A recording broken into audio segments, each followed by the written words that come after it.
I'm working on the beat. It's a true foundation. I'm holding up the blood.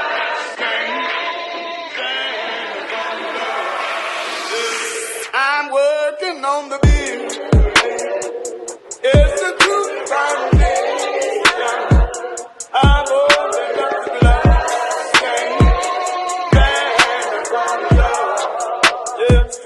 I'm working on the beat.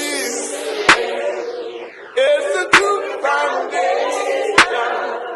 I'm holding up the blood.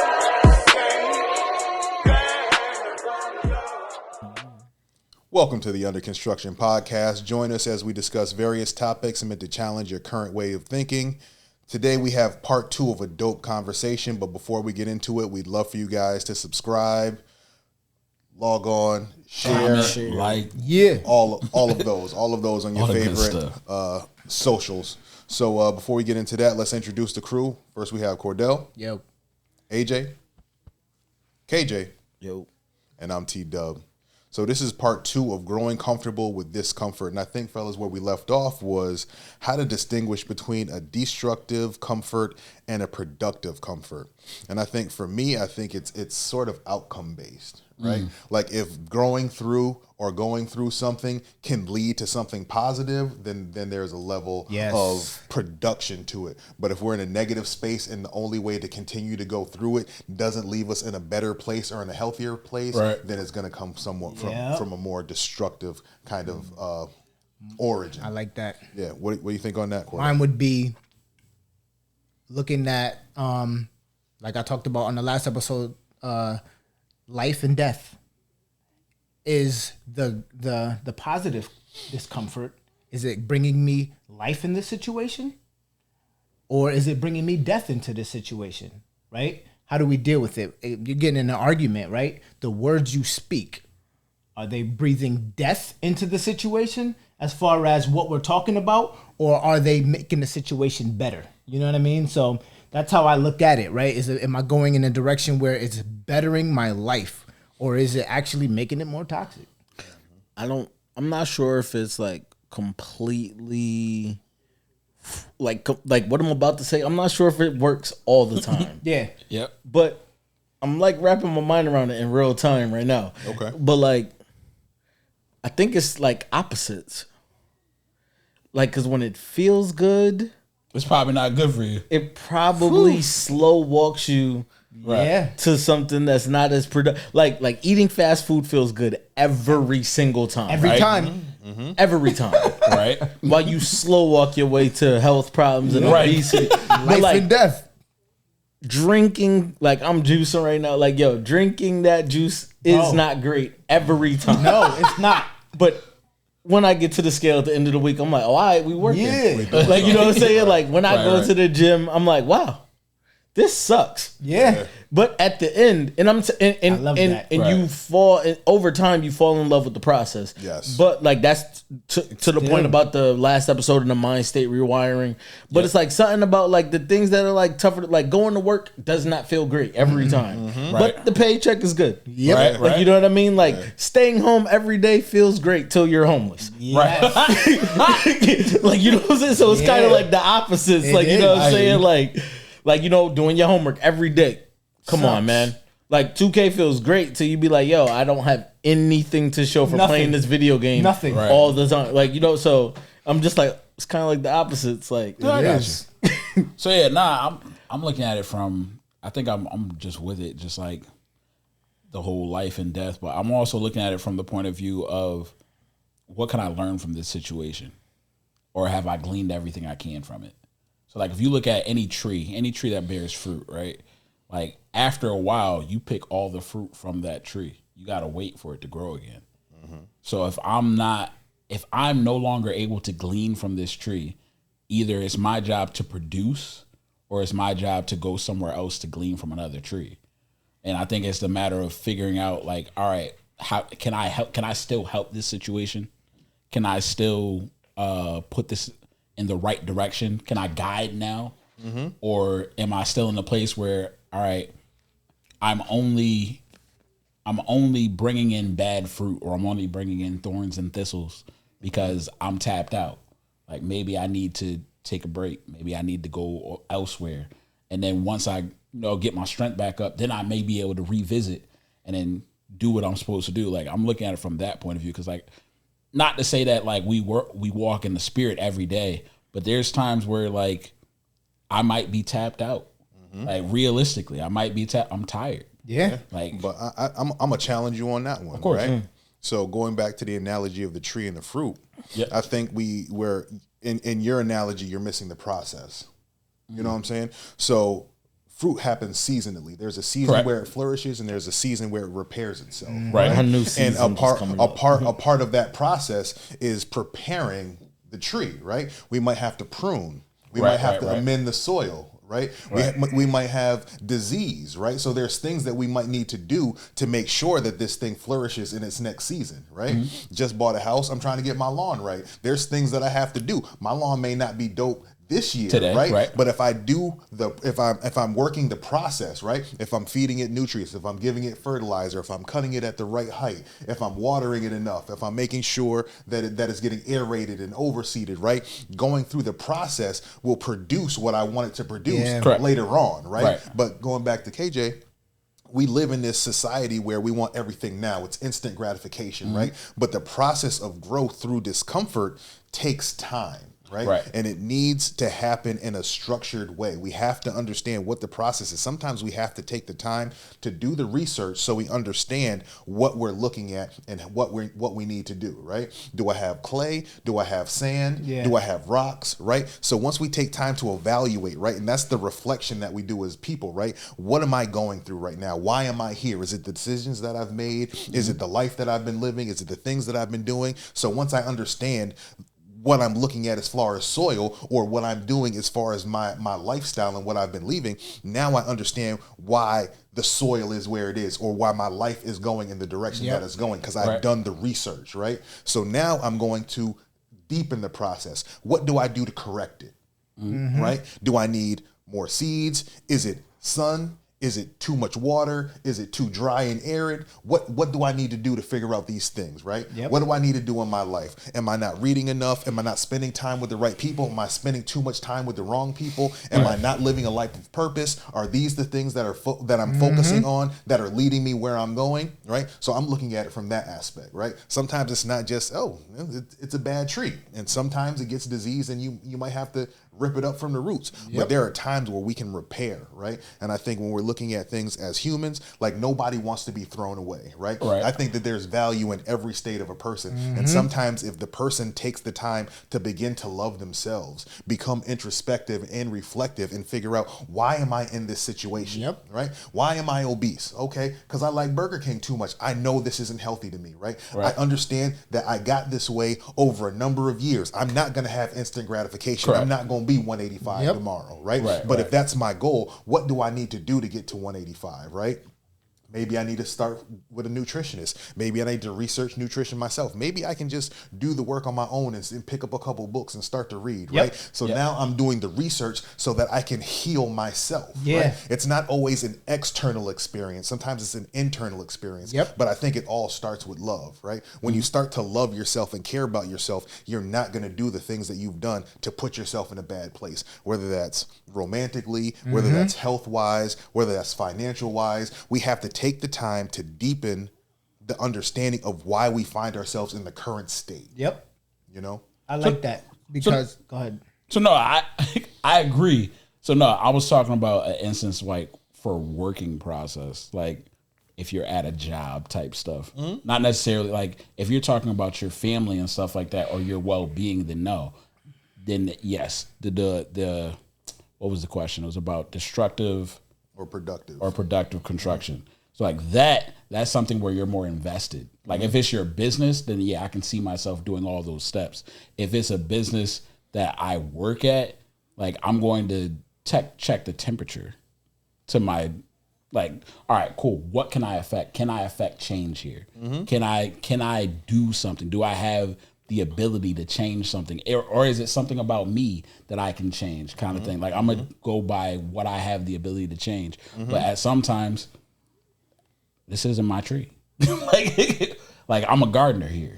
Like, so my job is to garden, and I'm going to do my best to kind of do it. But there's also a place of no return kind of thing when it comes to gardening to a degree. Like, if it's gotten too bad where you no longer can basically revive the tree or basically get it back from that state, like, now I have to start looking at the next thing. And that's what I think I think our biggest thing is just making sure that we exhaust all the possibilities. Absolutely. You know what I mean? Like, as far as like just like making sure that we're not like rushing to the exit. Right. You know what I mean? Like, cause I think we can all agree that discomfort is like not comfortable. Like, that's the shortest definition is like utilizing the root word and going against the rules. Like, what's discomfort? Not comfortable. It's the opposite of comfortable. Right. Like, so like as long as you can be like, okay, like is this discomfort? Is this the type of discomfort that should sustain, or is this something that you should be away from? Yep. Completely. I was thinking about, remember last year Pastor Chris was doing a series on the comfort zone? Yeah. And it made me think about that. And the chart he showed was we start off in the comfort zone, then we coming out of the comfort zone, we're going into the fear zone. Yeah. And then from the fear zone, we're going into the learning zone. And from the learning zone, we're going into the growth zone. And once you get to the growth zone, it starts all over again. Yeah. Right? Because it never ends. You know what I mean? It's like, oh, you know, it's always work that God is doing in us. You know what I mean? So I remember that. But each zone has different things in it. So the comfort zone, yes, we feel safe. But that fear zone, affected by others' opinions, you find excuses, lack self-confidence. That learning zone, dealing with the challenges and the problems, acquiring new skills, and extended the comfort zone. So even in that time of the learning zone, right, there's a lot of discomfort, but God will bring that discomfort so we can learn from it. You know what I mean? Correct. And grow from it. So it just made me think about that because, you know, when he brought that up. No, that's big too, because like, I don't mean to cut you No, off. you got it, Coach. Like the fear, right? I mean, we didn't even touch on that, but I think that is so vital. Absolutely. You know, when you're in a destructive or a productive level of discomfort, the fear of change and getting out of either one of those, right? If I'm in a bad relationship, but I'm afraid of just being alone, it might be bad to be in this situation, but the fear of being alone is crippling. Yeah. Right? Or like going back to school, man, I ain't been in school in a minute. The fear of like having to study and read books and write papers and having someone critique our thoughts could, you know, flight, fright, or freeze. You know what I mean? Like all of those things are fear based. So like I didn't even touch on that or even think about that at this point. But man, that's a big component of it as well as fear. Another component of that, I like this when you said like once you get so far, starts all over. Don't forget that you like, you know what I mean? Like I think one thing that people tend to do is let the fear overcome them to the point that like while you're on this level, you forget, yo, I did do all the work to get through level 1. Right. I can do it again. Yeah. Like even though I'm at the beginning of level 2, like it's like, yeah, nah, but I'm a body just the same I body the last level. Yep. Right. So when we look at something like you know, I was talking about opposites. It doesn't feel good to save money. But when you get to that end goal and you're able to put that When down you see payment it in on that there, thing, Yeah. you're like, okay, I could do that I again. could do it again. Because I didn't think I could do it the first time I did. The first time I saved $1,000, I didn't think I could save $1,000. And then when I saved 10, I didn't think I could save 10. Like, you know what I mean? And so on and so forth. And that's just like, you know, you got to like take advantage of remembering that you thought you couldn't do what you've already done at one point, Right. to give you the strength to believe in yourself to do the next thing. Yeah. Right. Can I ask a question? It made me think about what do we do when we're in our comfort state, but people are bringing their fear. discomfort into my comfort zone. Depends on the people. Right? So Depends on the people. Yeah, and even in you know what's also crazy about it? It made me think what they think is comfortable, bringing it into my space brings discomfort for me. That's why I said, who are these people? Like, I mean, like, you know what I mean? Like it could be if you're a leader. So family, obviously, yo, wife's not too happy. that's gonna make you uncomfortable. You're not just gonna be able to be like, well, I'm good. Can't really shrug that one off. But it's the same thing in like a group. Like, you know what I mean? Like if you're working on some sort of group initiative, like it's like, yo, I need everybody to be able to breathe their best self. Yeah. For us to get the maximum result. Right. Therefore, like, yo, what's gonna make us all better? And like, let's hear out what you're like. Let's fully flesh out what you're discomfortable, Right? Like where your discomfort comes from. Yeah. Because it may be a valid critique, and it may be I didn't think of it like that. Yep. Right. But it may be.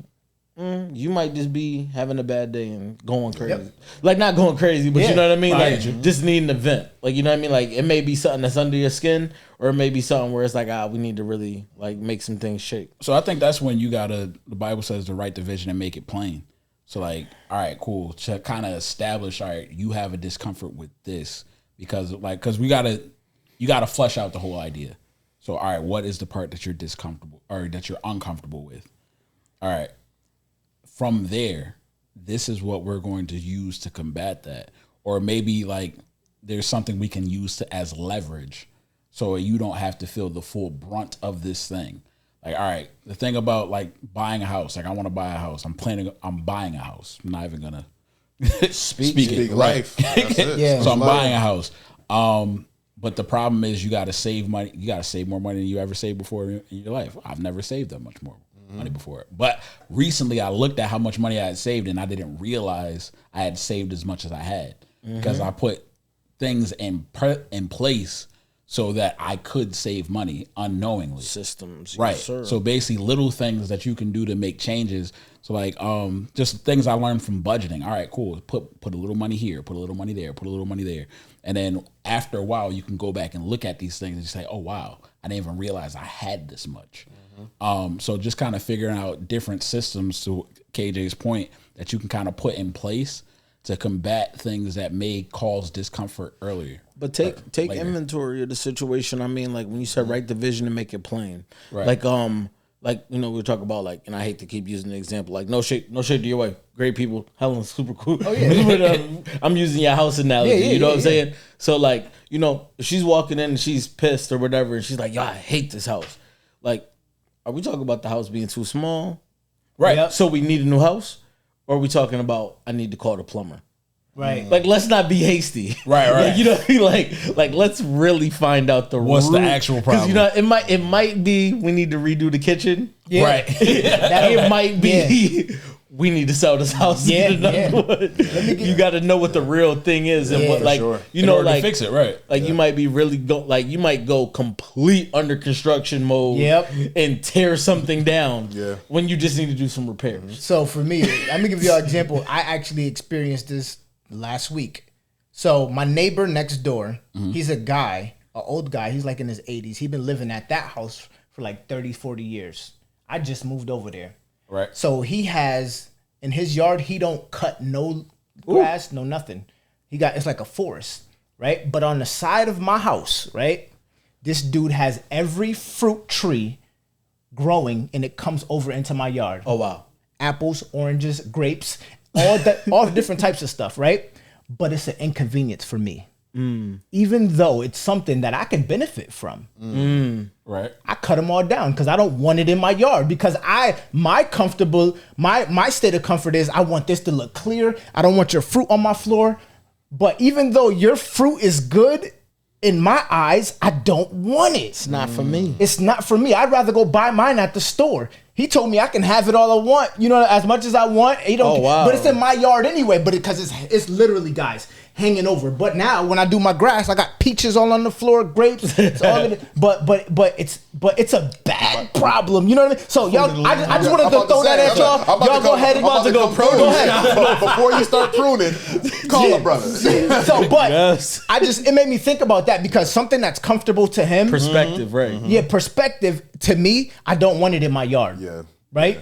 It's crazy because he wasn't even like stressing it. Like he was like, I understand that it goes over, but that's you. That's all you. Yeah, Appreciate sure. you. Yeah. He was like, nah, I don't want that. Yeah. The thing that came up for me when you mentioned that question, you posed that question, was boundaries, right? And then it brought me back to our initial question, right? Is that a destructive discomfort or a comfortable discomfort, right? Because if we're placing boundaries on something that's discomfort, then that's just going to contribute to more toxicity, right? But if it's a comfortable, productive sort of discomfort, like the boundaries could keep you safe. Yep. Right. So I think there has to be a fine line of understanding where you are, what's the reason behind it, because when people are bringing other things in, it's not my responsibility to allow anyone to bring anything into my space. Much like your neighbor, right? Like that's your thing. You like fruits, you planted fruits, good for you, bro. I don't want it over here, right? That's a clear boundary, right? You probably got a fence over there. You got, you know what I'm saying? So that's a clear boundary, and you're making it very plain and clear, right? So depending on, you know, whether it's destructive or productive, you know, we can evaluate whether or not, you know, you want to make a hard line for that boundary. Because when it's interpersonal, when it comes to people, like my space is my own, right? Yeah, like I don't have to accept or allow or entertain any of your foolishness when it comes to what I'm doing, right? But we have to be reflective enough and understand ourselves and our situation enough to know, hey, if I know that I'm trying to be healthy and you're in the middle of a health journey and you're like, yo, I know you're not eating the right thing, you're not doing the right thing. That's a productive discomfort because you care enough about me to tell me something that I'm not doing when these are my goals as well, right? That's what true friendship looks like to me. I know T don't want to hear this conversation, but I'm going to say it anyway because he told me, right? If I'm his accountability partner and he told me, hey, this is what I'm trying to do. I'm trying to juice, I'm trying to fast, I'm trying to work out, and you're in it, right? This is your bag, so I'm talking to you about it anyway. You're being productive even though you're bringing discomfort to me because you care enough about me to say, hey, bro, you're not living up to what you said you wanted to do. You know what I mean? So understanding that is key. But if somebody's just like, oh, bro, let's go to the bar. Bro, I'm not entertaining that. I don't go to the bar anymore. I'm not interested in going to the bar anymore. I'm trying to save money. I'm trying to be healthy. None of the things that you're trying to bring into my space is anything that I'm even interested in anymore. So I'm going to set a different type of boundary because that's discomfort and you're trying to bring toxicity into my space when I'm trying to clean all of that sort of stuff up, right? So understanding where it's coming from, why it's coming, and where you are, and being rooted and grounded in your space and understanding that as well. So it's fluid, right? It's a very fluid situation, right? But it takes the time for you to understand who you are and where the other people are coming from. So how many times when you guys are establishing your boundaries do you factor in discomfort? I don't even think I do. Just off the top of my head, you know what I mean? I don't think I do. That's what I'm saying. I think I will. I think I'd after this conversation, right? Like it's not something that I always think about because you know it's gonna be there. Yeah, right. Because like you can't be accountable to things that you don't know or you're not aware of, right? But these conversations are now making us all aware, right? And it's giving the audience an opportunity to take this stuff in and now become aware on their end. What they choose to do with it from there and what we choose to do with it from there is going to develop over time, right? Because these are new concepts. A lot of times our conversations are very fluid. We're coming up with this stuff. Some of it's pre-planned and we want to talk on certain topics, and some of it just goes completely so far off of where we thought we were going to go that it's a fresh idea. And for me, this is a fresh idea, so I'm going to have to develop more thought around it, you know? I think to a degree I place boundaries about discomfort, just not exactly on this topic. So like, for instance, like you go to a new job. I started my second job. One of the guys, like, he's very abrasive. So like that's a boundary for me. Like you're out of respect, you're not gonna talk to me certain type of way. You know what I'm saying? So like what happened was we got on the phone call. He calls dispatch. I'm like, hey, what's going on? He's like, I'm in the back. He's like, open the back door. I'm like, you want to throw a please on that? Like, he's like, oh, my bad. Yeah, please. Can you please open the back door? All right, cool. It's like just to let them know, like, this is the boundary. Like you're not just gonna come and just talk to me however you feel like talking to me. Like I'm gonna respect you, you're gonna respect me. But that's because I feel if I was gonna be honest with myself, that's probably from a place of discomfort because as a man, you don't want anybody feeling like you're a punk. You know what I'm saying? So like now I look at it from the point of view of like, oh, you think you can punk me? Not like not that that's what crossed my mind, but like in the back of my head, like a part of me was like, yo, just be respectful. Yep. So like that's why I'm like to me I think there are some boundaries. Right. There's some boundaries that I set up because of discomfort. I don't really think about them from the forefront, but that's where they probably got. That's probably how they got there. Yeah. Just to kind of account for I don't like the way this is going. This isn't comfortable anymore. I mean, I think. Go ahead. Oh no, go ahead. I was just like, thinking about all the stuff we talked about throughout the convo, and I know we talked about you guys being married and all that, and like like that is one place where it's already like factored in the cost, Right? Like when you look at the vows, like you know what I mean, like Yes. it's like sickness and health, Right? And it's like you know what I mean, like rich or poor, like it's factoring in the This is discomfort, like right? it's factoring in like sunny days, everybody loves them. Can you Yep. stand Right, the rain? right. But you know what I mean? Like, but I don't think that's why I'm like, okay, like, that's one thing in life where like you already like factor in the discomfort and you know that those times are gonna come, that it's not all sunshine and rainbows or whatever the case may be. But like, in life, I don't even think we're like, well, it ain't my wife. So it should be all right. Yeah. Like it shouldn't be like only my wife is like it's built in the contract that Right. there's gonna be some stress. Right. But the thing about it is, I don't even think, to your point, I don't think people put it in place. Like somebody thought about it before. It was like, all right, in sickness and health, for richer or for poorer. It's like somebody thought about like these things happen during the course of life. But like a lot of people who get married, like you weren't thinking about it. They're just vows. Like, Oh, it never people crossed your mind. People just say them. Never crossed your mind. Repeat after me. Right. All right. All right. So what you want me to say? Listen, Oh, I've been when- wrong for overthinking. Listen, I thought it what did meant it say? something. I think it's No, Some no, people no, do it just do, say but- them, bro. for real. I But think it really depends on where you are and your intentions, right? Right. Like I'm going into my second marriage and I'm in a very different pace spiritually, mentally, financially, in all spaces of my life. It's completely different than where I was in my first marriage. And I'm looking at it completely differently. Didn't go Right. through marriage counseling the first time, going through it this time. Getting posed with questions that I never even thought about. Yeah. and Right. I was married for a decade. Never like, man, I thought I was gonna breeze through this thing. Right? You're hitting me with stuff I never thought about, right? So you can't be accountable to things that you don't know, right? Yeah. But they're now making me accountable to different thought processes and way of handling myself at this space in my life, right? So super valuable for me. I love going through the process. It's challenging me and it's sparking conversations, right? Yeah. It's the sharpener. Amber and I That's what are, you was talking about. Amber and I are super close. You know what I mean? I wouldn't be marrying her if it wasn't for the Yep. fact that we've built such a solid foundation, right? But going into things like, I never even thought about that. Like there's questions we still need to discuss. Like I thought I talked about everything that was important to me. Right. But when you don't know, you don't know, right? But like the whole point of this podcast is to have difficult discussions and challenging questions and get people to think outside. It's like literally in our moniker when we start the pod. And it's not lost on me that, we challenge different ways of thinking. We challenge each other on the pod. Absolutely. Especially today. Yeah. I don't agree with that. I'm going to challenge you on that. Right? You know what I'm saying? Like, I love but that. that's where the growth in the building happens, yeah. right? Because if we were in an echo chamber and everybody's like, yep, Cordell, you're great. Yep. KJ, you're great. Like, then what's the point, right? Like, 10 we minutes, it'll be need over. we need to have that difference of opinion and that different thought process to bring about a deeper level of understanding, right? And then that's just the surface level understanding. If we go home and pray on it and be like, God, like deepen my understanding from your Right. perspective on what we talked about tonight, right? that Like I got this new information. That's a whole different thing, right? Like that's Right. literally centering yourself on the potter's wheel. Thank you, Welch. You know what I'm saying? Like taking that opportunity to be like, man, all of these new things that I now have access to, like how do I center myself in that with Christ and better myself moving forward? You know, it hits different. I was thinking about that negative discomfort, and it made me think about when you stay in it too long, it can mentally break you down.